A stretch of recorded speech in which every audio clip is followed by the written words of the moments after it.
Have you ever heard the tales of the Appalachian Mountains? A place of breathtaking beauty and profound mystery, where nature reigns supreme. But beneath the surface of that beauty, darkness lurks. The story we're about to share is not just another campfire tale, but a first-hand account from those who ventured deep into the woods and stumbled upon strange, inexplicable rules. Prepare yourself, because this clip will plunge you into a creepypasta-style horror that will send chills down your spine and make you question everything you thought you knew. This is the story of Ethan and Jake, and their trip to the Appalachian Mountains, an experience they will never escape, and the rules they were forced to confront. Press play and journey with us into the darkness. But heed this warning, listen closely and do not try to leave, because once you enter the woods, those rules will follow you everywhere. My name is Ethan, and I've always been drawn to places where the pavement ends and the trees begin. City life, with its constant hum and concrete vines, always felt like a cage to me. Give me dirt paths, the rustle of leaves, and the scent of pine needles any day. So, when my buddy Jake suggested a hiking trip to the Appalachian Mountains for our spring break, I was in immediately. Jake and I go way back elementary school, awkward middle school dances, surviving high school calculus together. He's the kind of friend who knows you better than you know yourself. The kind who can tell when you're faking a laugh or genuinely excited. And he knew I needed this trip. Lately, the city had been feeling extra suffocating, work was a monotonous grind, and even my usual weekend escapes to the local park felt tame. I needed wild, I needed mountains. Dude, imagine, Jake had said, leaning back in his chair at our usual coffee spot, steam curling from his mug. Just us, the trails, miles and miles of wilderness. We can camp out, hike all day, maybe even try to spot some wildlife. Total digital detox. Digital detox was definitely part of the appeal. My phone had become an extension of my hand, a constant source of notifications and anxieties. The idea of disconnecting, even for a few days, felt like a breath of fresh air. And the Appalachian Mountains, they held a certain mystique. I'd seen pictures, documentaries, sprawling forests, ancient peaks, a sense of untamed beauty that called to something deep inside me. Appalachians, huh? I'd replied, taking a sip of my own lukewarm coffee. Sounds intense. You sure we're ready for that? We're not exactly seasoned mountaineers. Jake just grinned, that confident, slightly reckless grin I knew so well. Relax, man. I've been doing some research. We'll start with some of the easier trails, get our bearings. Plus, he leaned in conspiratorially, I found this really cool spot. Off the beaten path, you know? Supposed to be incredible views, real secluded camping. Secluded. I raised an eyebrow. Secluded could be good, or it could be, well, secluded. Out in the wilderness, secluded could mean anything. Yeah, secluded. That's the point. No crowds, no noise, just nature. It's called, He pulled out his phone, thumbing through it. Black Ridge. Yeah, Black Ridge Trail. Heard it's amazing. A Black Ridge. The name itself sounded intriguing, a little bit ominous maybe. But in a good way, I thought. The kind of ominous that promised adventure, danger. Or so I hoped. We spent the next couple of weeks prepping. Gear lists were made, checked and double checked. We raided outdoor stores, stocking up on hiking boots, backpacks, tents, dehydrated meals that promised to taste, just like home, cooked. So I was skeptical, but willing to be proven wrong. Jake, ever the planner, mapped out potential routes, downloaded trail maps onto his phone, for offline use of course. Digital detox only went so far, and even printed out a physical map, just in case. He was thorough, almost intense about it, but I appreciated it. It calmed my own anxieties about venturing into the unknown. The drive up to the mountains was long, a seemingly endless ribbon of highway unspooling through changing landscapes. Cityscapes gave way to suburbs, then to rolling farmland, and finally to the foothills, the land rising and folding into itself, cloaked in dense forest. As we got closer, the air changed. It became crisper, cleaner, carrying the distinct scent of pine and damp earth. The temperature dropped, a welcome change from the city's early spring humidity. We arrived at the trailhead late in the afternoon. The parking lot was mostly empty, just a handful of other cars scattered around. A wooden sign, weathered and slightly tilted, marked the entrance to the Black Ridge Trail. The words, Appalachian Mountains Conservancy, were carved into the wood, along with a list of basic trail rulers. Stay on marked paths, pack out all trash, no fires outside designated areas, respect wildlife, standard stuff. Nothing particularly alarming. Jake shouldered his pack, a bulky green monster that looked like it could swallow him whole. I adjusted my own, feeling the familiar weight settle on my hips. "Ready?" he asked, a glint of excitement in his eyes. "Born ready," I replied, trying to match his enthusiasm, though a small flutter of nervousness was starting to tickle my stomach. It was the good kind of nervousness, though, the kind that comes with stepping outside your comfort zone, the kind that whispers promises of something new and exhilarating. We started down the trail, leaving the parking lot and the last vestiges of civilization behind. Immediately, we were enveloped by the woods. Towering pines and oaks formed a dense canopy overhead, filtering the sunlight into dappled patterns on the forest floor. The air was still and quiet, broken only by the crunch of our boots on the packed earth and the occasional rustle of unseen creatures in the undergrowth. The trail was well maintained, at least at first. Wide and clearly marked with painted blazes on the trees, it wound gently uphill, following the contours of the land. Sunlight streamed through gaps in the canopy, illuminating patches of moss and ferns, creating little pockets of emerald green in the otherwise muted tones of the forest. It was beautiful, peaceful, exactly what I'd been craving. For the first hour or so, we hiked in comfortable silence, just soaking it all in. The city noise faded from our minds, replaced by the subtle symphony of the woods, the whisper of wind through the pines, the distant call of a bird, the gentle murmur of a hidden stream. We passed a few other hikers, mostly older couples who offered friendly nods and smiles. It felt normal, pleasant, reassuringly ordinary. Then, the trail started to change. It narrowed, becoming less defined, more overgrown. The blazes on the trees became less frequent, harder to spot. The gentle Ethel slopes steepened, turning into a more strenuous climb. The forest itself seemed to shift too. The trees grew taller, denser, their branches intertwining overhead, blocking out more and more of the sky. The sunlight became dimmer, the shadows deeper, and the air grew noticeably colder. "You sure this is the right way?"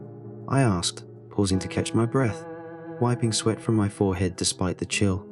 I checked the printed map Jake had given me, but it was hard to orient myself in the dense woods. Jake consulted his phone, the digital trail map glowing in his hand. "Yeah, according to this, we're still on Black Ridge Trail. Just getting into the thicker part of the woods, I guess." He sounded less certain than before. "Thicker part," I echoed, looking around.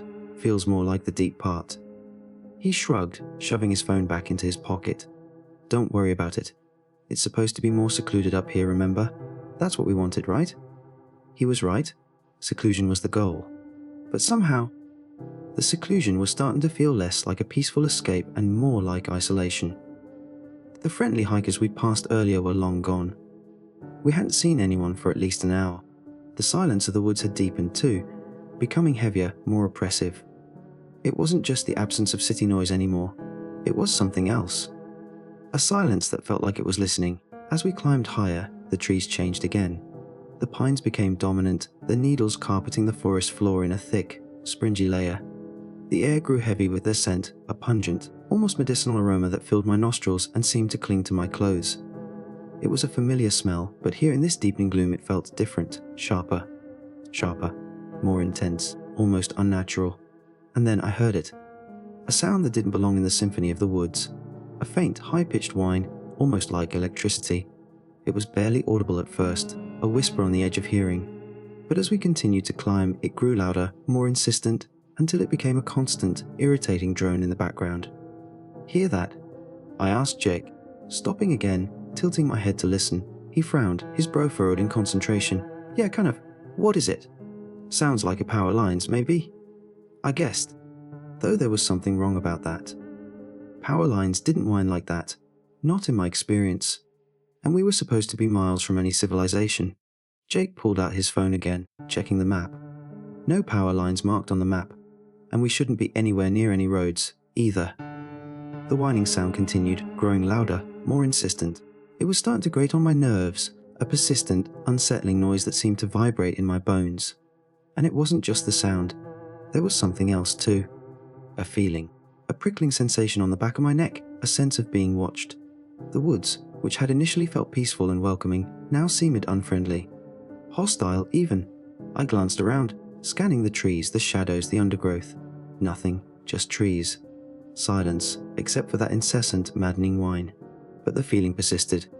A cold knot of unease tightening in my stomach. Maybe it's just the wind. Jake suggested, though he sounded unconvinced. Sometimes the wind in the pines can make weird noises. Maybe, I said, but I didn't believe it. It wasn't the wind. This was something else.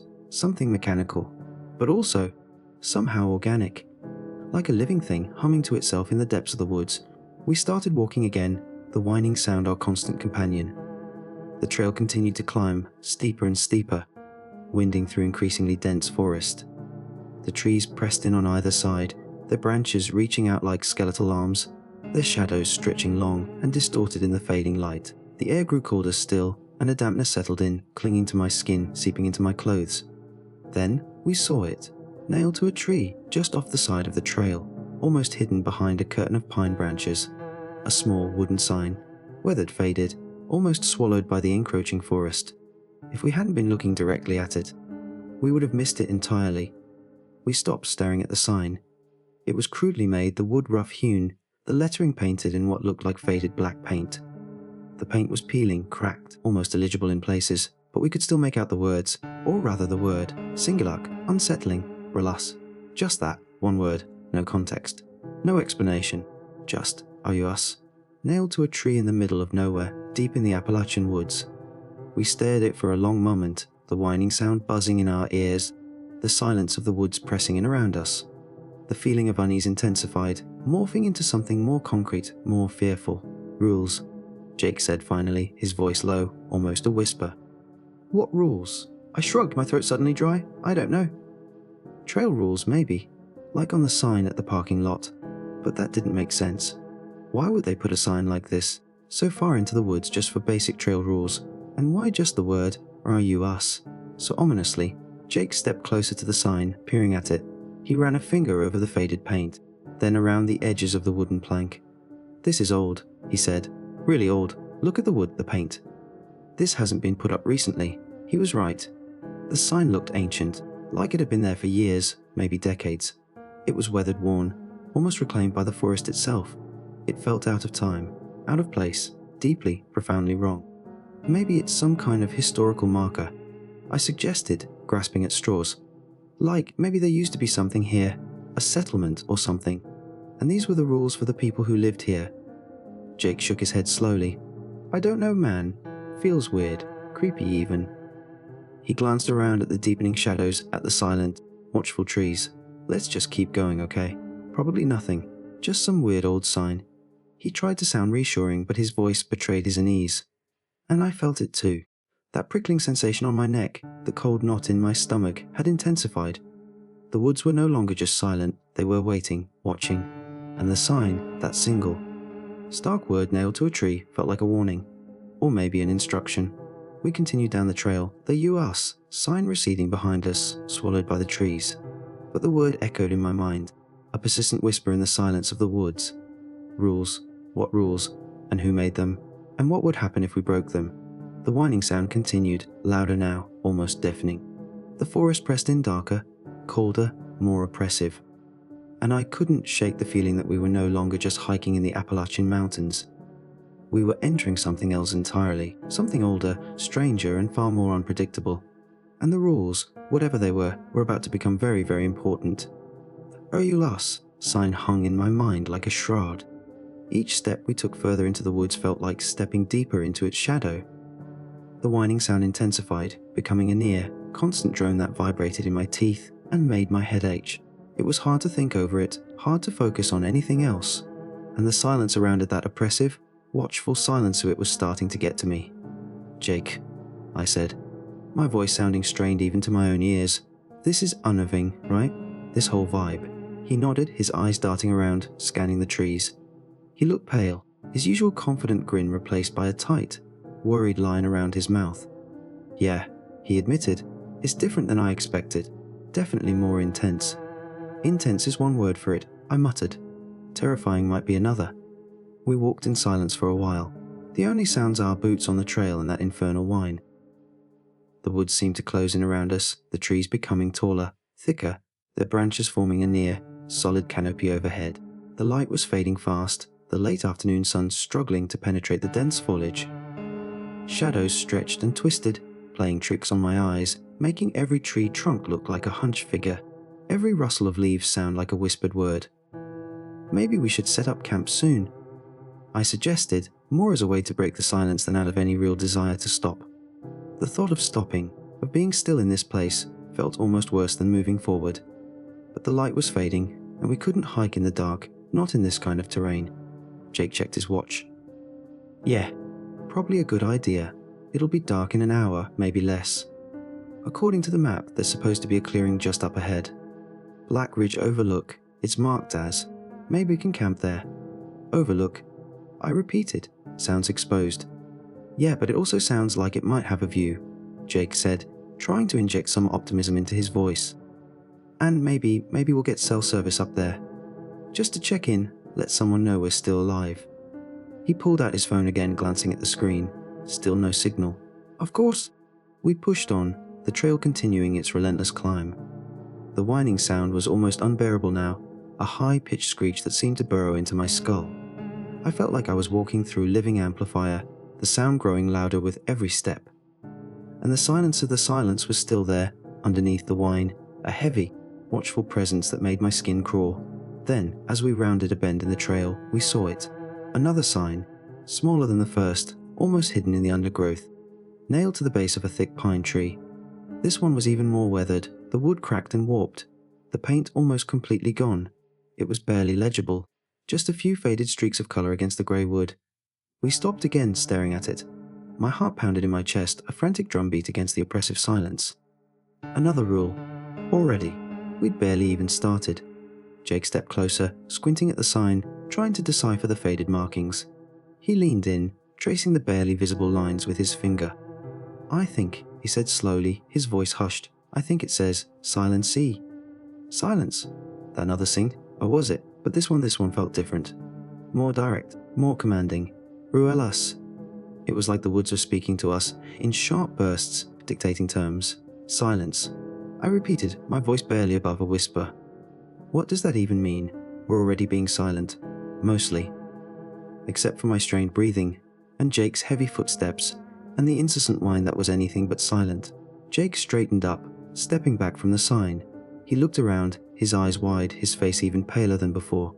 Maybe, he said, his voice barely audible above the whine. Maybe it means more silence, like complete silence. Complete silence. In the woods. Impossible. The woods were never silent. There was always the wind, the rustling leaves, the chirping of insects, the calls of birds, the murmur of streams. Silence was unnatural here. Silence was wrong. You can't have complete silence in nature, I said, shaking my head. It's not possible. Maybe, Jake said slowly, his eyes still darting around. Maybe it's not a request. Like an enforced rule. An enforced rule. The words hung in the air, heavy with unspoken implications.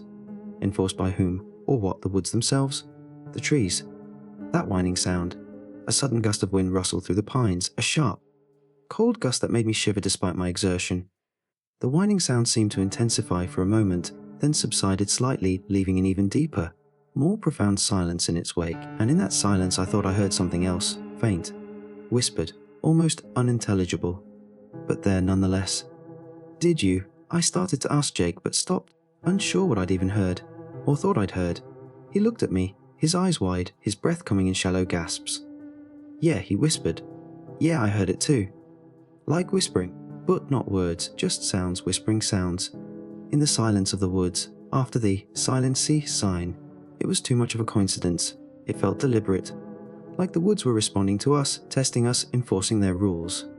We stood there for a long moment, frozen, listening. The wind rustled again, and this time, the whispering sound was clearer, more distinct. It wasn't words, not exactly, but it was definitely sounds. High-pitched, breathy sounds, like inhaling. Or something else. Something less human, less natural.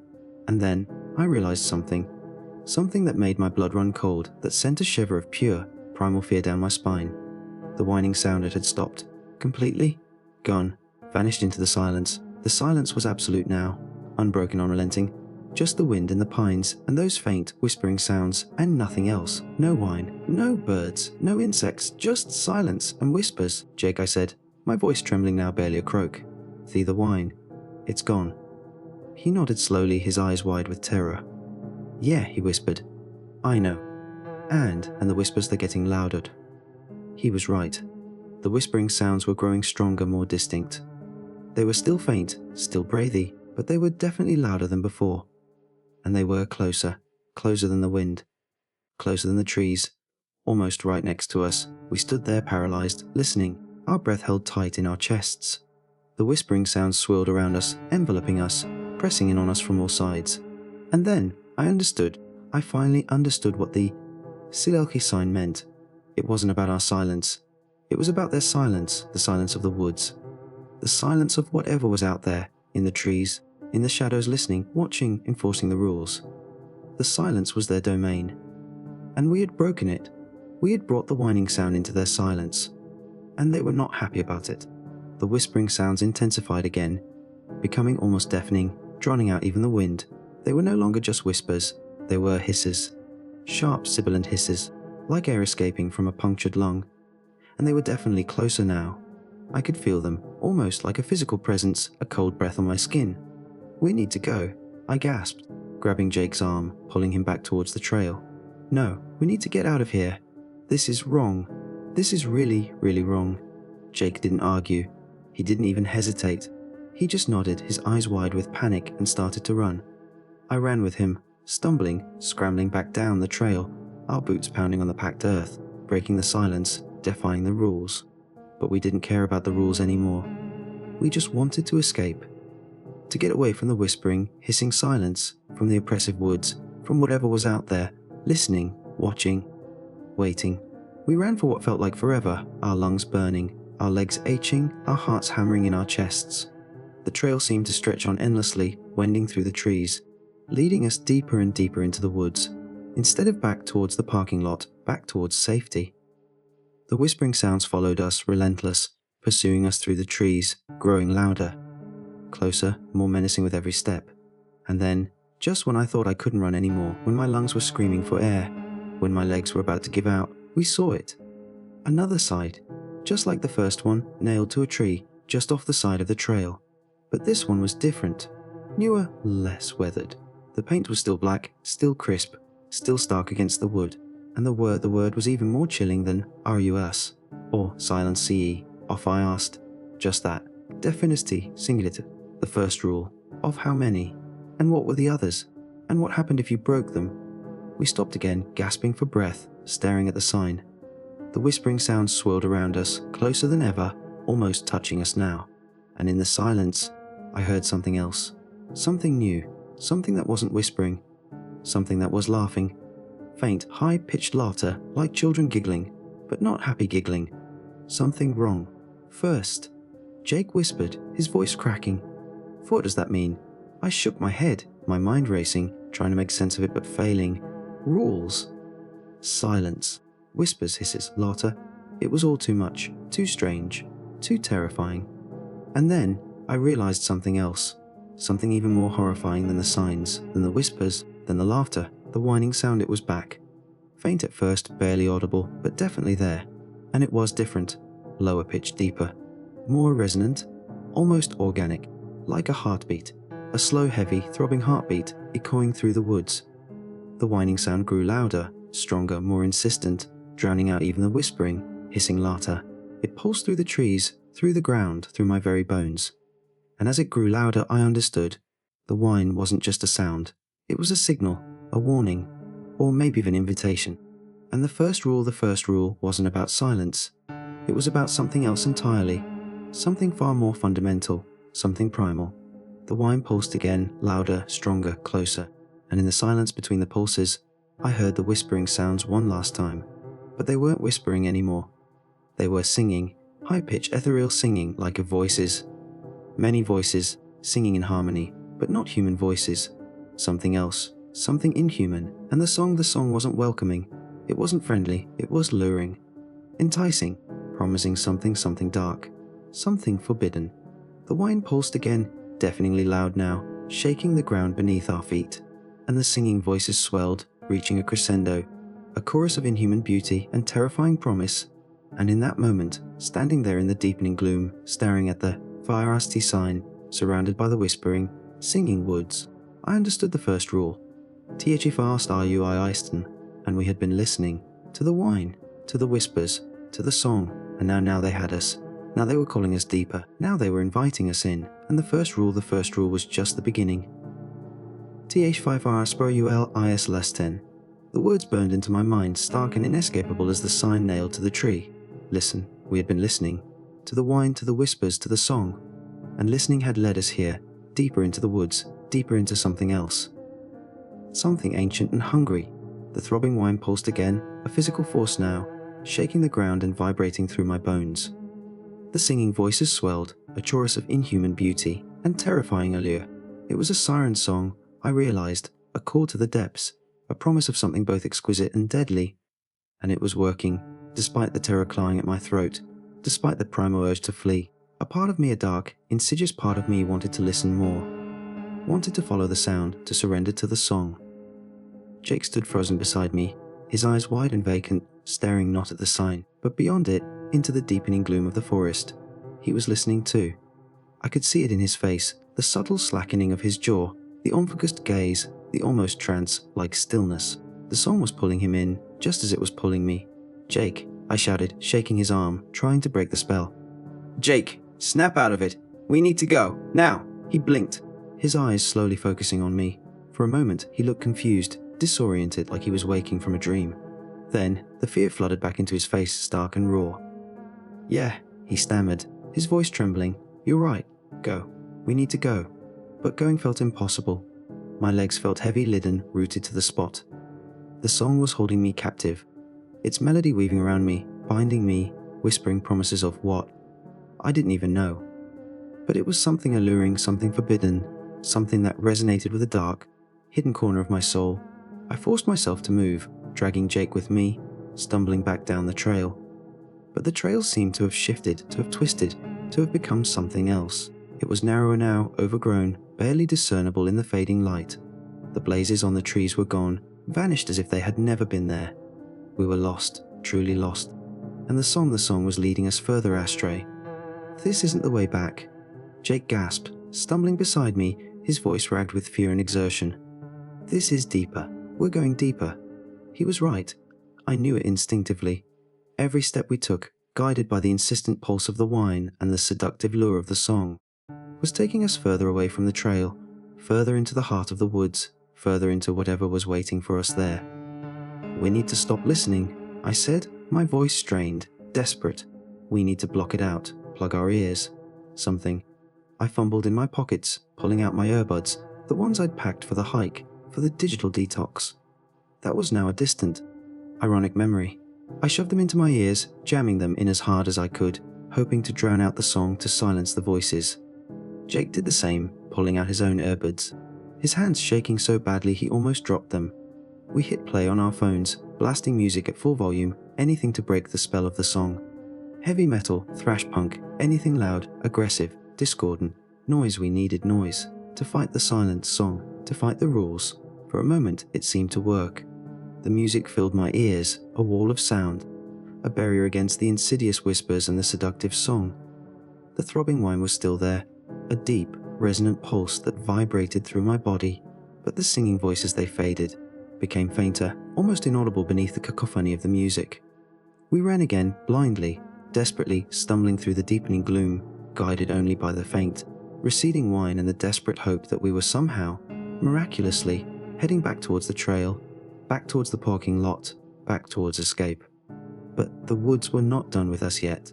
The trail twisted again, sharply, abruptly, leading us down a steep, rocky slope into a gully choked with shadows and tangled undergrowth.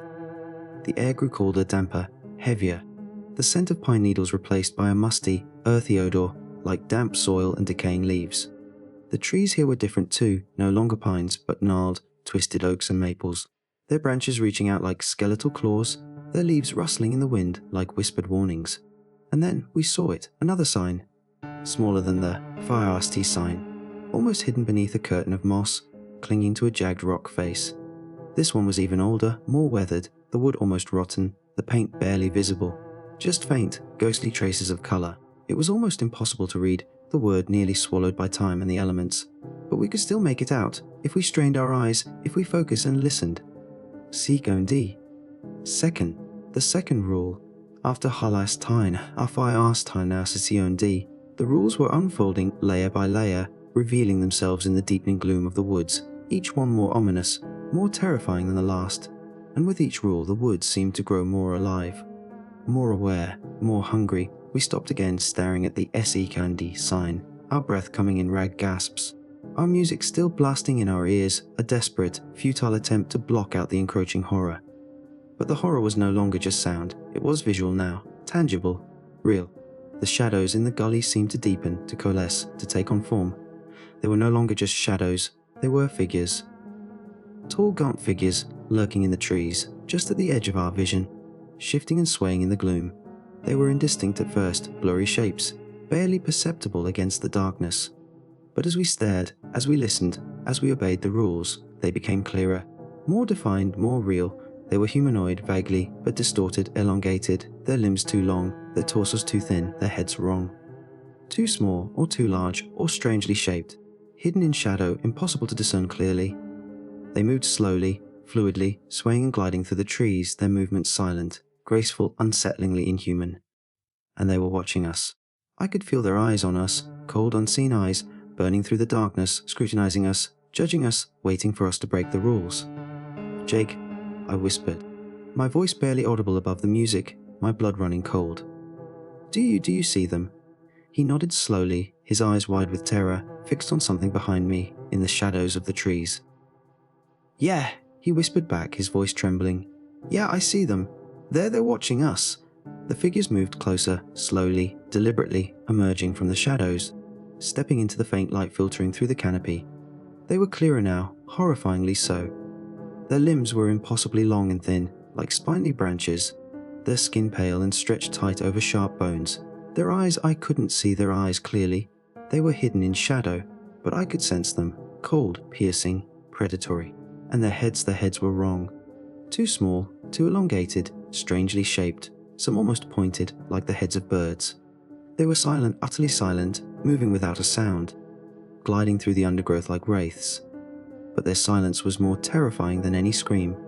It was the silence of predators, the silence of death, the silence of something ancient and unknowable. And then I understood the second rule. It wasn't just about silence, it was about sight, about being seen, about being watched, about being judged. Tichi Sikunda Ruali Ice do, and we would be seen by them, by the figures in the shadows, by the watchers in the woods, and they were not pleased. I could feel the displeasure, a cold wave of malevolence washing over me, a silent promise of something terrible to come. The figures moved closer, surrounding us now, forming a circle around us, their gaunt forms pressing in, their silent presence suffocating. The music in my ears seemed to fade, to become distant, irrelevant, drowned out by the oppressive silence of the woods, by the terrifying presence of the watchers. The throbbing wine pulsed again louder, stronger, closer, resonating with a new urgency, a new threat. And the singing voices they were back to, weaving around the wine, no longer seductive, no longer alluring, but mocking now, taunting, promising pain. "We need to move," I gasped, pulling Jake's arm again, trying to drag him forward, away from the watchers, away from the signs, away from the rules. "We need to run again." But running felt even more impossible now. The watchers too close, too numerous, surrounding us, blocking our path. And the woods themselves seemed to be conspiring against us, the undergrowth thickening, the trail vanishing completely, the trees reaching out, their branches snagging at our clothes, tripping our feet, holding us back. We stumbled forward, blindly, desperately, pushing through the tangled undergrowth, trying to break through the circle of watchers, trying to escape the oppressive silence. The terrifying presence, the unfolding rules, but it was no use. The watchers moved with us, gliding through the trees, keeping pace, maintaining their silent circle, their unseen eyes fixed on us, judging us, waiting, and then we saw it, another sign. Smaller, older, more weathered than the others, almost completely reclaimed by the forest, clinging to the trunk of a gnarled oak tree, half hidden behind a curtain of moss and vines. This one was barely more than a splintered piece of wood, the paint almost entirely gone, just faint, ghostly traces of colour, barely discernible against the decaying wood.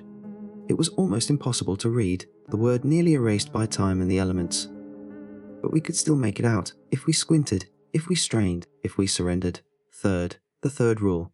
After less 10, after FIRSCCOD, now TIIRD.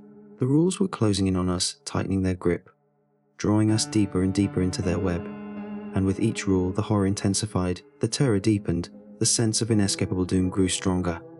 We stopped again defeated, despairing, staring at the THIR sign, the watchers closing in, their silent forms pressing in on us, the throbbing wine pulsing, the mocking song echoing through the trees. The music in my ears was gone now, silenced, overwhelmed by the oppressive reality of the woods. We were trapped, truly trapped, surrounded by watchers, bound by rules, lost in a forest that was no longer just a forest, but something else entirely, something ancient, something hungry, something alive. And then I understood the third rule. It wasn't just about listening or being seen. It was about resistance, about defiance, about trying to escape. TIRDRALUIS DUNOUT TRAVU had been trying to leave. From the moment we saw the "Are you lost?" sign, from the moment we heard the whispers, from the moment we felt the watcher's gaze, we had been trying to escape. And escaping was forbidden. Escaping was defiance. Escaping was breaking the rules. And breaking the rules had consequences. The watchers closed in, their circle tightening, their gaunt forms pressing closer, their silent presence becoming suffocating. The throbbing whine intensified, reaching a deafening crescendo, shaking the ground, vibrating through our bodies, threatening to shatter our very bones. And the mocking song swelled, reaching a fever pitch, a chorus of inhuman voices promising pain, promising torment, promising worse. And in that moment, surrounded by watchers, bound by rules, lost in the heart of the woods, I knew. We were not going to escape. We were not going to leave. We had broken the rules. We had listened. We had been seen. We had tried to leave. And now we would pay the price. Now we would face the consequences. Now we would become part of the woods, part of the silence, part of the song, part of the rules. The watchers reached out, their long, spindly limbs extending towards us, their pale, skeletal fingers grasping, their unseen eyes burning with cold, predatory hunger. The throbbing whine pulsed one last time, deafeningly loud, overwhelmingly powerful. The mocking song reached its final terrifying note, and then complete silence. Unbroken, unrelenting, just the wind in the pines, and the watchers. And us, no longer hikers, no longer escapees, but something else now, something new. Something changed, something lost. The Appalachian Mountains are beautiful, they say. Peaceful, they say. A place to escape, to reconnect with nature, to find yourself. They are wrong, terribly wrong. The Appalachian Mountains are not a place to escape. They are a place to be consumed. And the rules are not there to protect you. They are there to trap you, to lure you in, to make you listen, to make you watch, to make you stay. Forever. And the first rule is just the beginning. Listen closely, and you might just hear the song. And once you hear the song, it's already too late. You are already lost. You are already theirs.